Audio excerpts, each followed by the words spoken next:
Fernando Paz, historiador. La primera pregunta es sencilla, sencilla, muy compleja. ¿Cuál de los dos es peor? Joder, ¿en qué Voy a decirle mi sentido? opinión. Hombre, evidentemente, Hitler, bueno, en el sentido de maldad, evidentemente, ¿no? Ah, Hitler, desde luego, ha pasado a la historia como el malo, el más malo, y yo diría, de toda la humanidad. Tiene, claro, tiene la Segunda Guerra Mundial, tiene el Holocausto, etcétera, etcétera, miles de muertos. Lo que pasa es que Stalin, bueno, si sumamos a Stalin, bueno, tiene el Gulag, tiene las purgas, tiene muchas cosas, ¿no? Y luego, si sumamos el comunismo, creo que gana el comunismo en cuanto a número de víctimas al nazismo, ¿no? Pero en todo caso, bueno, la primera eh, pregunta era así, a ver si usted me podía aquello aclarar las dudas. bueno, bueno, es que claro, vamos a ver, depende sobre quién depositemos la responsabilidad de qué, porque claro, la Segunda Guerra Mundial, pues la responsabilidad en no poca medida, evidentemente la tiene Hitler, pero también la tiene Stalin. Entonces, claro, los muertos, pues mira, en la guerra de la que estamos hablando, solamente la campaña del Este, soviéticos en conjunto durante los 4 años de campaña son, según las cifras últimas, que son de hace 2, 3 años, 27 millones de muertos en esa guerra. Luego, claro, si hablamos de responsabilidades por los aspectos, vamos a decir así, represivos propios del régimen, pues la cantidad soviética es imposible, son estimaciones, porque, por ejemplo, el Holodomor, todo lo que conllevó la modernización, digamos, la colectivización del campo, por ejemplo, solo en Ucrania, que no tenemos cifras, tenemos estimaciones, como digo, de carácter demográfico, pues estaríamos hablando entre 4 y 5 millones solo en Ucrania. Habría que añadirle probablemente 1 millón más en Kazajstán. La cantidad se desconoce en cuanto a lo que hace la propia Rusia como parte de la Unión Soviética y solo en este episodio. Entonces, bueno, las purgas hoy también son cálculos, digamos, sin una certeza estadística exacta, pues estaríamos hablando de las purgas solo en los años 30 entre 800.000 y 1.200.000, que sumara todo lo que hemos dicho antes, y así sucesivamente. Las cuestiones cuantitativas es que son muy complicadas. Bueno, luego le preguntaré de esos 27 millones de los cuales usted habla, cuáles son responsabilidad directa de Stalin, porque está la famosa orden ni un paso atrás, etcétera, etcétera. Pero luego, déjeme decirle que hemos venido a hablar de su libro, aunque sea, por cierto, aunque sea Navidad, que es este de aquí. Bueno, más que de su libro, decirle que un momento tengo, de hecho, tengo dos libros que son estos de aquí. Perdón, se los enseño. Este, que es el que hablaremos hoy, y este. ¿Cuál, ¿Cuál es mejor? Bueno, el uno es continuación del otro. Ante las cúpulas del Kremlin es continuación de lo anterior. Realmente era un solo libro. Lo que pasa es que por razones comerciales la editorial estimó o tuvo a bien sacarlo en dos partes, precisamente porque si no el precio se incrementaba mucho y era inviable, digamos. Y entonces, bueno, salió uno en el mes de abril, si no recuerdo mal, y el otro ahora en noviembre pasado, hace mes y medio.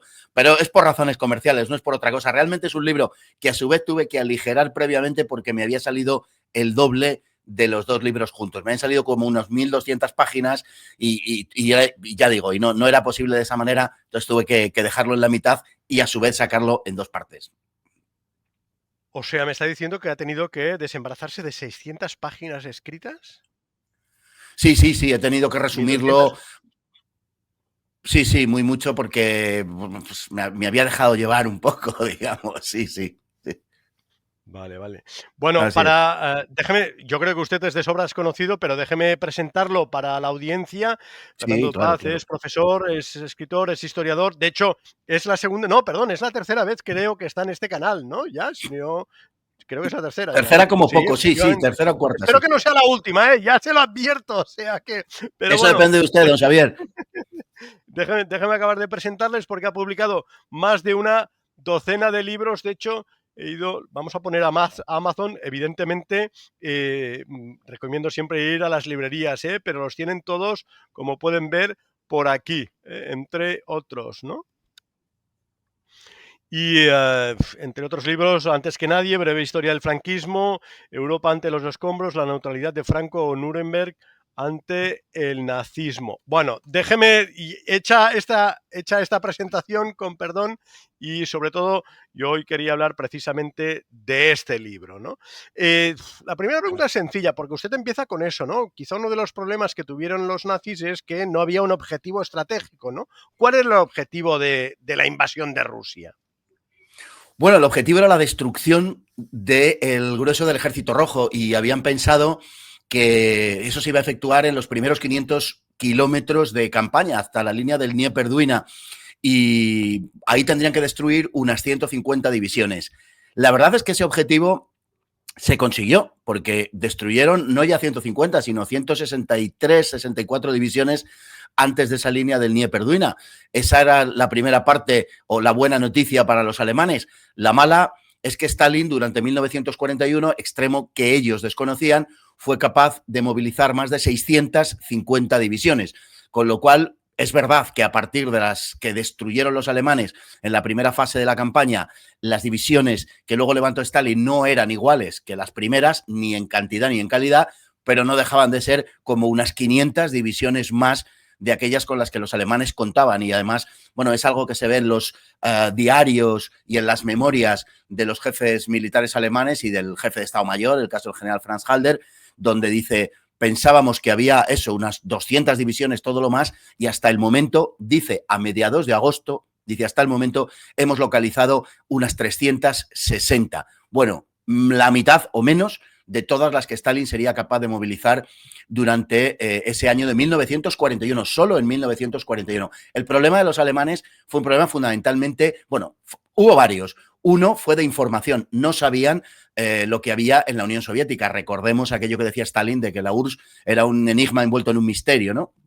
Y realmente lo era, y lo era para todos los estados mayores y para todos, en fin, los políticos occidentales, y naturalmente también lo era para Alemania. Y ese fue uno de los problemas básicos, la falta de información de los alemanes. Y el segundo, que no fue menos grave que este, fue lo que podemos llamar, bueno, eso que a veces se llama la hibris, ¿no? Es decir, la soberbia. Fue creer que el ejército alemán era capaz de todo. Y realmente era una máquina militar enormemente eficiente, pero obviamente no era capaz de todo. Y entonces, bueno, pues esa consideración de que los alemanes, de que cualquier misión que se le asignara al ejército alemán, la iba a cumplimentar con eficacia y todo esto, bueno, pues se vio que no hasta ese punto. Se confió demasiado y entonces podemos decir que la campaña, que la concepción de Barbarroja, que es el nombre clave de toda la operación de invasión de la Unión Soviética, fue una auténtica chapuza. Es decir, no se habían establecido objetivos concretos. Había un objetivo que era la destrucción del Ejército Rojo y se suponía que la destrucción del Ejército Rojo iba a arrastrar la destrucción del Estado soviético. No sucedió así, como fue evidente, y además la política alemana, una política de ocupación que entonces solo se dejó ver en sus primeros estadios, pero que fue ya demoledora contra los propios alemanes, la política, digo, de ocupación, una política de absoluto desprecio racial hacia los ocupados, con excepción de las zonas de las repúblicas bálticas. Fue una ocupación que se malquistó a todos los que habían recibido al ejército alemán, y eran muchos, con una auténtica bienvenida, con el pan y la sal, como sucedía en Ucrania, por ejemplo, ¿no? Es decir, esa política es la que termina de arruinar a los alemanes. Pero antes que la política cumpla el papel digamos, casi definitivo, lo que se verá todavía con mayor claridad en 1942 y 43, en ese 1941 el planteamiento militar era un planteamiento absolutamente y absurdamente autocomplaciente y soberbio, que se acabó estrellando contra la inmensidad en todos los aspectos geográfico, militar y humano de Rusia. Al final siempre les pierde la soberbia, bueno, felizmente, ¿no? Pero la soberbia es fundamental en política y veo que en la guerra también. Por supuesto, es decir, tú no puedes partir del hecho de que tu adversario va a realizar los movimientos que son más convenientes para ti, solo porque va a caer en tus trampas, por decirlo así, ¿no? Y eso es lo que finalmente les perdió, claro. Ellos la seguridad de que el Ejército Rojo, que así se llamó hasta 1946, iba a mantenerse en la zona occidental de la Unión Soviética, que como a su vez era una zona que los soviéticos habían incorporado en muchas de sus regiones hacía apenas 2 años o menos de 2 años, año y medio, como era el caso de la Polonia Oriental o el caso de las naciones bálticas que habían ocupado los soviéticos, en un caso en septiembre del 39 y en el otro entre junio y agosto del 40, pues creían que los soviéticos se iban a volcar ahí, iban a lanzar todo ahí y por tanto la trampa estaba preparada. Y los alemanes, sorprendentemente, porque si algo son, es, en fin, previsores, eficientes, etcétera, pues los alemanes sencillamente no tenían plan B. No solamente no tenían plan B, es que tampoco tenían los objetivos ni medianamente claro. Todas las discusiones entre el Estado Mayor y Hitler durante ese verano y otoño de 1941, son discusiones justamente por los objetivos. ¿Tenemos que ir a por Moscú o no? ¿Cuál es el objetivo primordial? ¿Leningrado o Ucrania? ¿Tenemos que marchar hacia el Cáucaso? Bueno, pues hubo una permanente pelea entre los distintos estratos del ejército alemán, de los mandos de decisión, por determinar cuál era el objetivo. Es que había empezado la campaña sin que estuviera claro siquiera cuál era el objetivo más allá de la destrucción del Ejército Rojo. Es decir, en términos territoriales, no estaba marcado el objetivo. Esa frase que ha dicho de que no esperes que el enemigo haga lo que tú quieres, más o menos, vamos, es digna de Clausewitz, ¿eh? Hombre, es que nunca puedes pensar que el enemigo se va a comportar según a ti te conviene. Tú lo que tienes que hacer es un ejercicio, una proyección, ponerte en su lugar. Por eso los militares hacen lo que se llamaba en términos alemanes en los Spielkrieg, los juegos de guerra, ¿no? Y haces juegos de guerra porque precisamente te pones en el lugar del enemigo. ¿Qué haría el enemigo si en un Kriegspiel de estos me tengo que enfrentar a mí mismo y me pongo en lugar del enemigo? Entonces yo haría esto, lo otro, yo evacuaría esto o yo resistiría según las opciones estratégicas y precisamente pues uno actúa con sus propias tropas poniéndose en lugar del enemigo y tomando las distintas decisiones que el enemigo puede tomar. Bueno, aquí lo que se tuvo en cuenta prácticamente no fue sino que los soviéticos iban a hacer algo que los propios alemanes ya habían predeterminado y no fue así. Los juegos de guerra que cita usted, ¿los hizo Paulus, el mismo que luego perdió en Stalingrado? Claro, bueno, es que Paulus fue uno de los que elaboran el plan de Barbarroja, efectivamente. Es uno de los que avisa sobre los problemas, sobre todo de tipo logístico, con los que se van a encontrar los alemanes, y era un excelente general de Estado Mayor. El problema es que no había mandado tropas nunca. Y cuando le pusieron al frente del Sexto Ejército, una vez que muere von Reichenau en enero de 1942 y luego en junio se emprende la Operación Azul, ya al año siguiente, Paulus, al mandar el Sexto Ejército, lo que hace es comportarse como un militar de Estado Mayor y hacer todo según el reglamento, según el plan y según el manual. Aquello le llevó al desastre en Stalingrado, en parte por su culpa, porque cayó en muchas demoras a la hora de moverse, etcétera, pero desde luego su responsabilidad queda excedida por algunas decisiones que se tomaron, en este caso, en 1942 y al año siguiente, que tomó Hitler para empezar dividiendo el grupo de ejércitos en dos, el grupo de ejércitos sur, en grupo de ejércitos A y B, y enviando una parte al Cáucaso y otra parte hacia Stalingrado. Stalingrado era una operación de flanco en origen, era la protección del flanco de lo que sería la campaña del Cáucaso, pero no había aprendido el propio Hitler de la decisión también errónea que había tomado también en el grupo de ejércitos sur el año anterior al dividir las fuerzas alemanas. La Wehrmacht era un ejército ciertamente muy poderoso y enormemente eficiente, pero numéricamente limitado, no era como el ejército soviético, podemos decir, y entonces podía emprender operaciones sucesivas, pero ya no simultáneas. A partir de la batalla de Smolensk, que está en esta campaña de 1941, de un año antes, Alemania ya agota el impulso inicial y no puede emprender ya ninguna operación en los tres frentes a la vez. A partir de ahora tendrá que recabar ayuda de los frentes, de los flancos, de las fuerzas más cercanas al grupo de ejércitos al que le sea encomendada la operación y tendrá que ser ayudado por los otros grupos de ejércitos porque ya ha perdido ese empuje inicial. Al final eso es lo que acaba condenando en Stalingrado a los alemanes.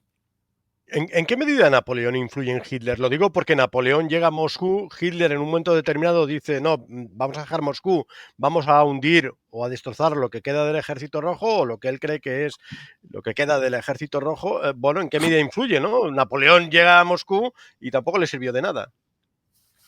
Efectivamente, bueno, lo primero es que delante de Hitler no se podía hablar de Napoleón al respecto de esto, no me refiero a otras cosas, ¿no? Pero al respecto de esto, durante la campaña rusa, en 1941, no quería oír hablar de Napoleón precisamente porque era, digamos, invocar el espectro de la derrota, ¿no? Entonces, el Estado Mayor se guardaba de efectuar ninguna semejanza. Pero has puesto de relieve un asunto muy, muy, muy interesante y es que los alemanes se quedaron a las puertas de Moscú. De hecho, algunas unidades llegaron a las líneas de cercanías, que diríamos actualmente a las paradas finales del tranvía de la propia capital. La división Das Reich de las SS estuvo a 16 kilómetros de Moscú y se cuenta una anécdota que recojo en el primer libro, en este segundo libro, se cuenta una anécdota en los guías turísticos de Moscú, la cuentan, y es que un soldado alemán llegó a entrar en Moscú, un motorista alemán parece ser, o quiere la leyenda, que entró en Moscú en un sidecar y que fue abatido por las tropas de la NKVD, la policía política, en la estación de Bielorrusia, que es una estación que Moscú está en la zona, digamos, occidental, noroccidental.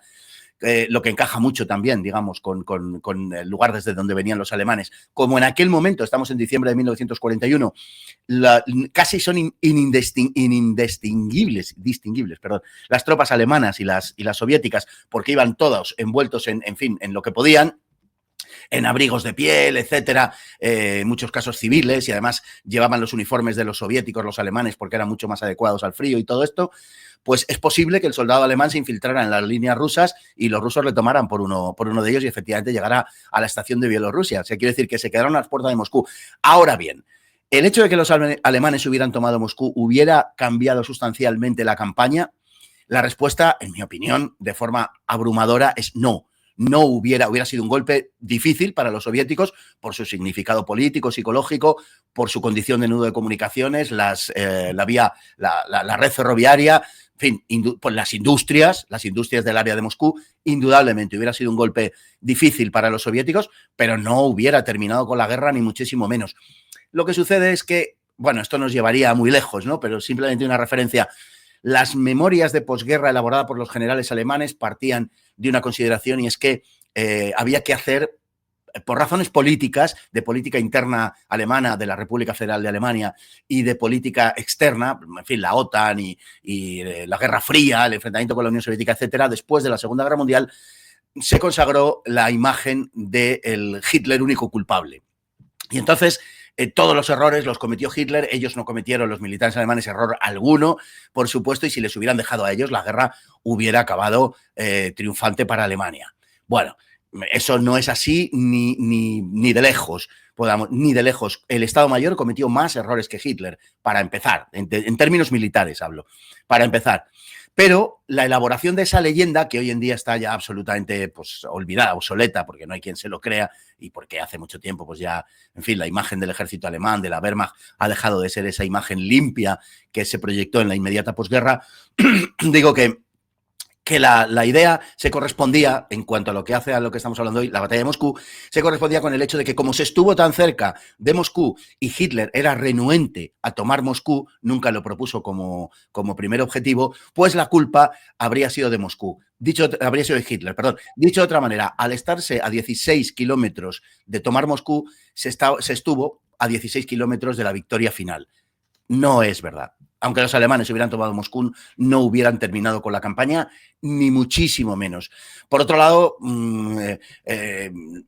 sabemos hoy que la toma de Moscú, además, habría sido prácticamente imposible, tal y como estaban los alemanes en diciembre del 41. Podía haber sucedido en octubre del 41, donde Moscú vivió unos momentos verdaderamente críticos. De todas maneras, Stalin actúa bien. Bueno, actúa bien. Está esos 10 días desaparecido y luego, la verdad, hace un speech, yo me lo he leído varias veces, fantástico, en el que apela a aquello a la madre patria y tal. Y además les dice a los soviéticos que están muy mal, que los alemanes han bombardeado esas ciudades, pero que al final ganarían, ¿no? Lo que pasa es que, bueno, eso es importante en la resistencia de Moscú, por decirlo de alguna manera. Stalin se queda. Sí, eso es determinante. Una puntualización, porque lo que has comentado de los primeros días donde Stalin desaparece, eso hoy sabemos que no fue así. Fue una elaboración de la versión de la Segunda Guerra Mundial durante la época de Khrushchev. Y entonces se le achacó a Stalin que había, presa del pánico, se había ido a su dacha en las afueras de Moscú y habían tenido que ir a buscarle, y poco menos que le habían convencido cuando él creía que venían a detenerle. Bueno, no sabemos que no es... El discurso es de 10 días después.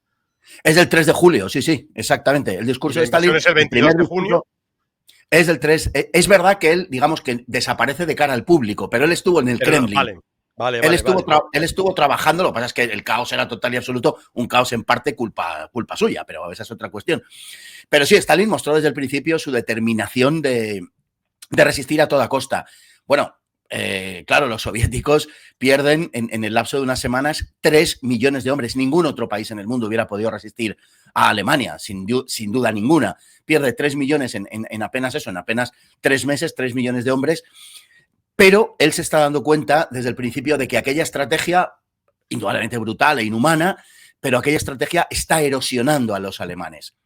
y está haciendo que las fuerzas alemanas, que van muy justas, sobre todo después de la batalla de Smolensk, pues les cueste casi moverse porque tienen serias deficiencias de carácter logístico, como digo, en cuanto a los ferrocarriles, en cuanto al petróleo, en cuanto a los alimentos, los avituallamientos, las municiones y sobre todo la reparación de los aviones y de los blindados. Claro, los ejércitos modernos son muy poderosos, pero son muy vulnerables, porque necesitan un mantenimiento, digamos, permanente. Necesitan, claro, están muy tecnificados y tecnologizados y necesitan pues que todo esté perfectamente cuidado y en fin, todas estas cosas, ¿no? Entonces, cuando hay carencias, como fue el caso de la logística alemana, sobre todo a partir de eso, de la batalla de Smolensk, pues las carencias quedaron al descubierto. Y la capacidad de Stalin y solo un régimen como el bolchevique podía haber resistido aquello. Es decir, se necesitaba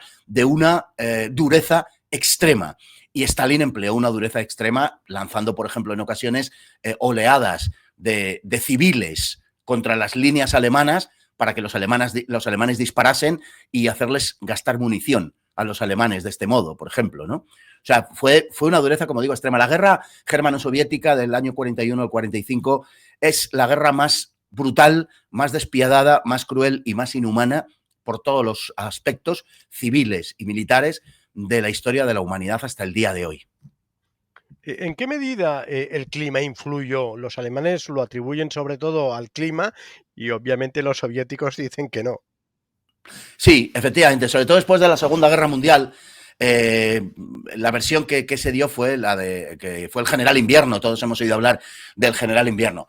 Bueno, el clima fue importante, sin duda ninguna, pero dentro de esa imprevisión a la que habíamos aludido antes y de la chapuza de la campaña, hombre, si hay algo que no es imprevisible es que en invierno en Rusia hace frío. O sea, esto lo sabe todo el mundo. De hecho, Churchill hizo bastantes chistes durante aquel invierno acerca de esa eficiencia alemana de la que hablábamos antes, diciendo, hombre, es que no fueron al colegio y no estudiaron geografía y tal. Bueno, pues verdaderamente. Es decir, aunque Alemania hubiera triunfado en la campaña, habría tenido que ocupar la Unión Soviética y según los cálculos alemanes habría que haber dejado unas 60 divisiones en territorio soviético, en la parte de la Rusia europea, para ocuparla.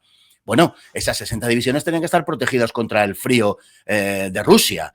Bueno, pues no había gran cosa prevista. O sea, esa es la realidad. Entonces, el clima influyó mucho en dos aspectos. Aunque los alemanes lo subrayaron y los soviéticos tendieron a minusvalorar ese factor, lo cierto es que de forma implícita Zhukov en sus propias memorias admite la importancia del clima. Fue en dos momentos fundamentalmente. Uno, a mediados de octubre de 1941, cuando se produce lo que allí llaman la Rasputitsa, es decir, el deshielo, que se produce 2 veces al año, en otoño y en primavera. En otoño, cuando los hielos y las nieves se deshacen, en primavera, perdón, y en otoño, cuando se pasa pues de los calores relativos del verano al frío del invierno y empieza a llover. Antes de que llueva, se enfría la atmósfera y empieza a llover copiosamente, normalmente durante un mes. Entonces, aquello se enfanga de tal manera que el que no lo conozca, el que no lo haya visto, no se puede hacer idea. Es como un océano de lodo. Desaparece todo sumergido en el lodo. No hay carreteras, no hay caminos, prácticamente no hay ni casas, no hay ni aperos de labranza, no hay animales, no hay hombres, porque nadie se mueve. Y si los seres humanos no se pueden mover, las máquinas menos. Entonces, se produjo esa circunstancia con adelanto, con unas semanas de adelanto además, porque el invierno vino anticipado y mucho más frío, y ese mar de lodo, para mediados de octubre, inundó todo el camino después de la gran victoria de Vyazma-Briansk, donde los alemanes consiguieron pues, una victoria sobre unos 800.000 hombres, de prisioneros y probablemente con muertos, heridos, desaparecidos, causaron a los soviéticos en torno a 1 millón de bajas, fíjate, nada menos, y el camino a Moscú estaba abierto. Bueno, en ese momento, día 15, 16, 17, 18 de octubre, en que el camino de Moscú estaba abierto, en ese momento el ejército alemán quedó paralizado completamente sin poder moverse. Y luego hubo otra circunstancia que fue la del extremo rigor del invierno, donde se llegaron a medir temperaturas en la zona sur del Grupo de Ejércitos Centro, en la zona sur del Grupo de Ejércitos Norte, se llegaron a medir temperaturas de 53 grados bajo cero. Hay una fotografía de un soldado español de la División Azul justamente en ese frente, en el frente del Volhov, donde fue destinada la División Azul, hay una foto de un soldado español, digo, con un termómetro al lado de este combatiente, donde marca 52 bajo cero. O sea, la fotografía existe y es conocida, vaya. Bueno, pues sabemos por las mediciones del ejército alemán que llegó incluso a bajar 1 grado más. Imagínate, a esas temperaturas los hombres, por supuesto, mueren y las máquinas no funcionan. Es que no les funcionaban las ametralladoras, los fusiles, las pistolas, los cañones, los tanques ni los aviones. Además, se daba la circunstancia de que el ejército alemán iba muy escaso durante toda la Segunda Guerra Mundial, fue muy escaso del combustible y la posesión del petróleo condicionó enormemente todo el desarrollo de las campañas alemanas a lo largo de la guerra desde 1941. Tenían muy poco petróleo, digamos. Entonces, los alemanes, para mantener los tanques y los aviones que se pudieran utilizar, necesitaban mantener el fuego, una hoguera debajo de los motores para que tuvieran un poco de calor y además mantenerlo encendido todo el tiempo, el aparato, con el consiguiente gasto de combustible, como digo. Al final, lo único que hicieron durante muchas semanas que pudiera funcionar fueron las bombas de mano y no siempre las clásicas granadas alemanas de palo, de esta que se lanzaban, y no siempre, como digo, y algunas armas cortas a base de requisar el aceite de los campesinos de la Unión Soviética que tenían en las isbas, ¿no? en las cabañas, y quitárselo sencillamente, porque no funcionaba nada. Ese fue el problema del invierno. Claro, los soviéticos, conocedores de su clima, pues estaban mucho mejor pertrechados para los hombres, para las armas.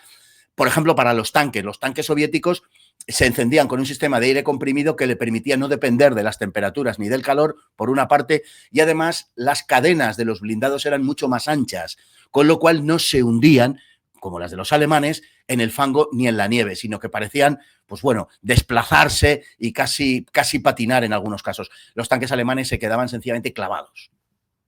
Déjame abrir un paréntesis o una cuña para utilizar términos, porque he hablado de la División Azul. Es evidente que aquí, bueno, en España, sobre todo en determinados sectores, la División Azul tiene mala fama, ¿no? Falangistas y tal. Yo creo que había mucho que quería comer, ¿no? Por decirlo de alguna manera. Pero entiendo también, claro, las brigadas internacionales, que me va a permitir decir que tienen mejor fama, claro, tampoco eran unos luchadores por la libertad, quiero decir, eran comunistas, lo que querían, supongo, era una república bolchevique en España, ¿no? Sí, claro, las brigadas internacionales son reclutadas por la Unión Soviética, por la Comintern, es una decisión de la Internacional Comunista de septiembre de 1936, y son reclutadas en París a través de las organizaciones y de las sedes del Partido Comunista Francés, una sede que acogía a los voluntarios procedentes de los países autoritarios, de los países confesamente anticomunistas, y en otra sede eran encuadrados los voluntarios procedentes de los países democráticos, ¿no? Bueno, se enviaron a España y llegaron a comienzos de noviembre de 1936, justo para desfilar por la Gran Vía cuando las tropas de Franco estaban ya en la Casa de Campo y en la ciudad universitaria. O sea, fueron una tropa reclutada, claro, por la Comintern, por la Internacional Comunista, nunca hicieron un secreto de eso, y vinieron a España a combatir a las órdenes de la Internacional Comunista, por tanto, a servir los designios de política exterior de Stalin, que si se hubieran cumplido, si hubieran vencido, sin duda ninguna, el objetivo era uno inmediato de política exterior, y era que Stalin quería, en aquel momento, bueno, luego cambiaría de política, pero en aquel momento lo que quería era demostrar su compromiso con la lucha contra el fascismo a las democracias occidentales. Lo que quería era hacerse atractivo para británicos y franceses fundamentalmente. Y en ese sentido jugó el papel que jugaron las brigadas internacionales, por una parte. Y por otro lado, venían a reforzar al instrumento de la Unión Soviética en España, que era el Partido Comunista de España, cuyo objetivo era imponer un régimen de lo que llamaban república antifascista, que, para que nos entendamos, traducido, y además, bueno, luego el propio Santiago Carrillo en sus memorias lo recoge de esta manera, era lo que después de la Segunda Guerra Mundial fueron las repúblicas populares del este de Europa. Es decir, España pues, se hubiera convertido en algo parecido a Rumanía, Bulgaria o a Polonia, para entendernos, sobre todo dado el hecho de que precisamente las brigadas internacionales fueron una especie de moneda de cambio política por parte de Stalin para apuntalar el gobierno de la Segunda República, lógicamente, y eso hay que entender que es lógico y natural, lógicamente en su favor, en favor de los comunistas, del PCE, que eran favorecidos desde mayo de 1937 de forma abierta por parte del gobierno de Juan Negrín, que se puso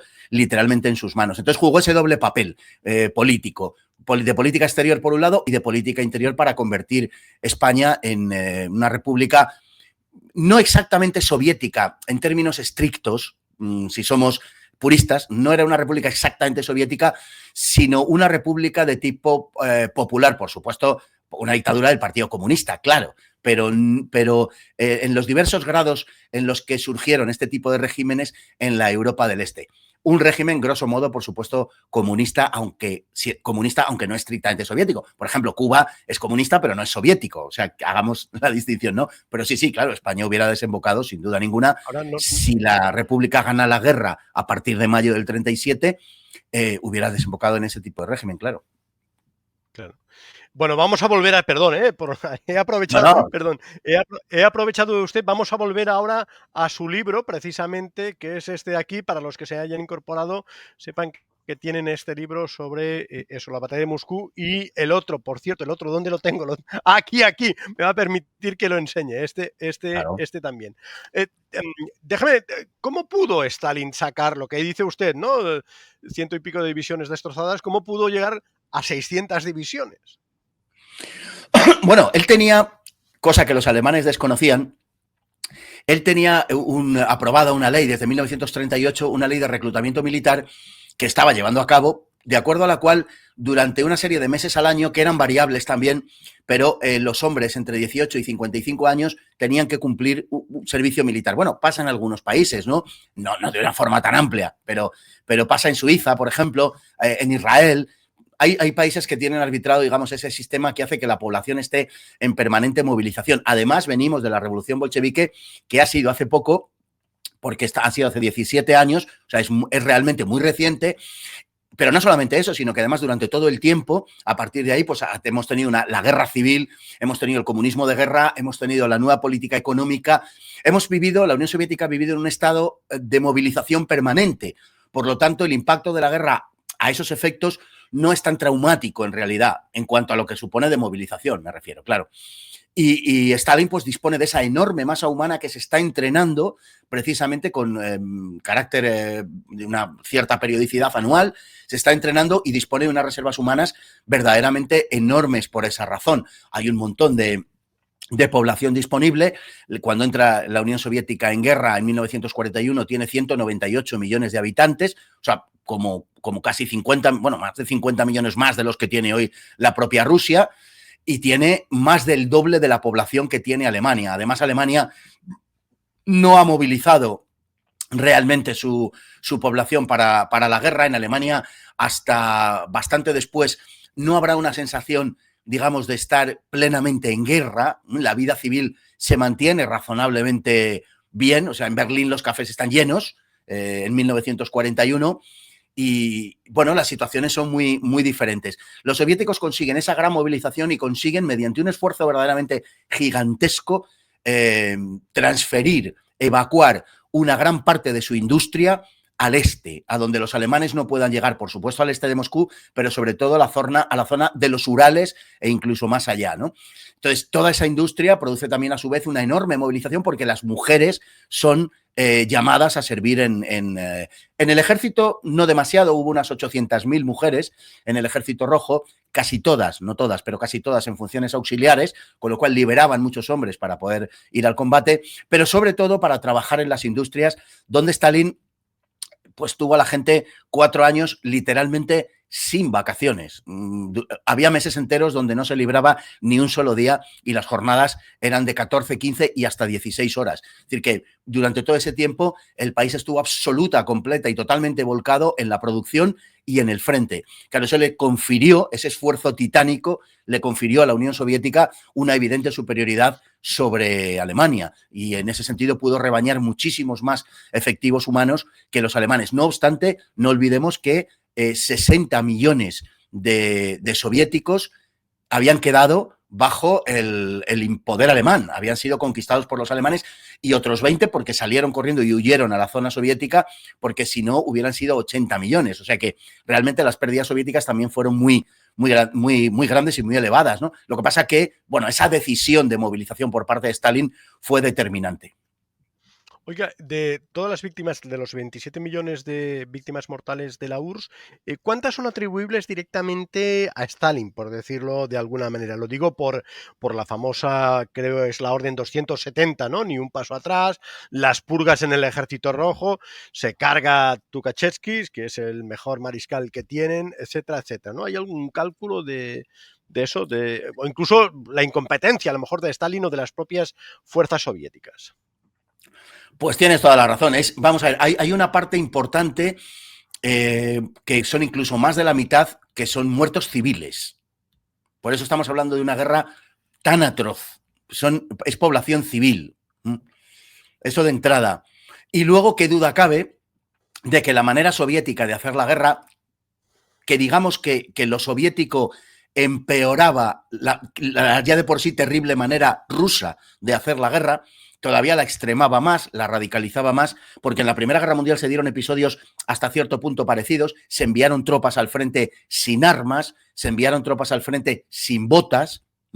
Era verdaderamente tremendo. Hemos visto en algunas películas, y es cierto que era así, que a lo mejor iban 3 soviéticos, de los cuales solo 2 iban con fusil, iban armados, y el tercero tenía que esperar a que muriese, si se daba el caso, uno de los otros 2 para quedarse con su fusil, ¿no? Por ejemplo. Y así se les mandó al frente. Es verdad que había pelotones detrás de las tropas, había pelotones de la NKVD, de la Policía Política Soviética, que con una ametralladora, con una Maxim, se ponían detrás de sus propias tropas y si éstas retrocedían, disparaban contra ellos y los mataban, ¿no? Es verdad que las medidas de extrema dureza que se adoptaron en el frente, algunas verdaderamente medievales, como por ejemplo las que Zhukov tomó en agosto y septiembre de 1941 en Leningrado, haciendo responsables a las familias de aquellos soldados que fuesen hechos prisioneros y no digamos que desertaran, aunque para los soviéticos todo prisionero era desertor, porque según la orden de Stalin no había prisioneros en manos alemanes, había desertores, y en consecuencia las familias pagaban el pato de que ese soldado hubiera sido hecho prisionero, ¿no? O sea, las condiciones fueron verdaderamente terribles. Ese enviar hombres en masa contra el enemigo, en ocasiones también desarmados y en todo caso en cargas suicidas repetidas, interminables, literalmente durante horas, una oleada, otra oleada, otra oleada. De eso dan buena cuenta las memorias de los soldados que combatieron, como decía antes, en la División Azul, también los soldados alemanes, lógicamente. Bueno, esa política, digamos, ese despilfarro humano, sin duda ninguna tuvo todo que ver en la victoria soviética, por un lado, pero en la gran cantidad de bajas de la Unión Soviética durante la guerra. Además, la ayuda occidental, que a lo largo de la guerra fue importante, en esta primera fase prácticamente no había llegado, había relativamente poco, salvo una parte de los blindados que combatieron en la batalla de Moscú. La mayor parte de la ayuda occidental no sirvió para la defensa de la Unión Soviética. Paradójicamente, sirvió para la conquista por parte de la Unión Soviética de Europa Oriental, porque llegó a partir de 1943. Entonces, todos aquellos aviones, tanques, camiones, no sirvieron prácticamente, como digo, para la defensa de la URSS, pero sí para la conquista de Polonia, de los países bálticos, de Rumanía, de Hungría, de Bulgaria, de Yugoslavia, de Checoslovaquia. Fue realmente así. Pues señor Fernando Paz, muchas gracias. Hemos estado hablando de este libro perdón, qué manía, este libro.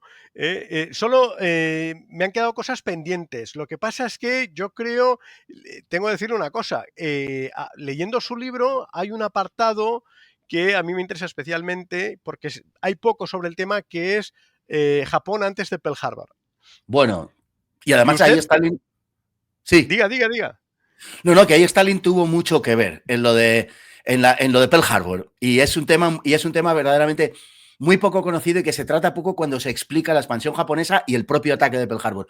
Parece como que la Unión Soviética no tuvo que ver y tuvo todo que ver. Pues de hecho es la página 159 del libro, lo tengo subrayado. Pues cuando quieras, Xavier, no faltaba más, claro que sí.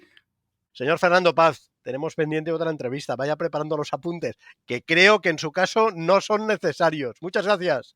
Bueno, muchas gracias, Xavier, de verdad. Un fuerte abrazo y feliz año a todos.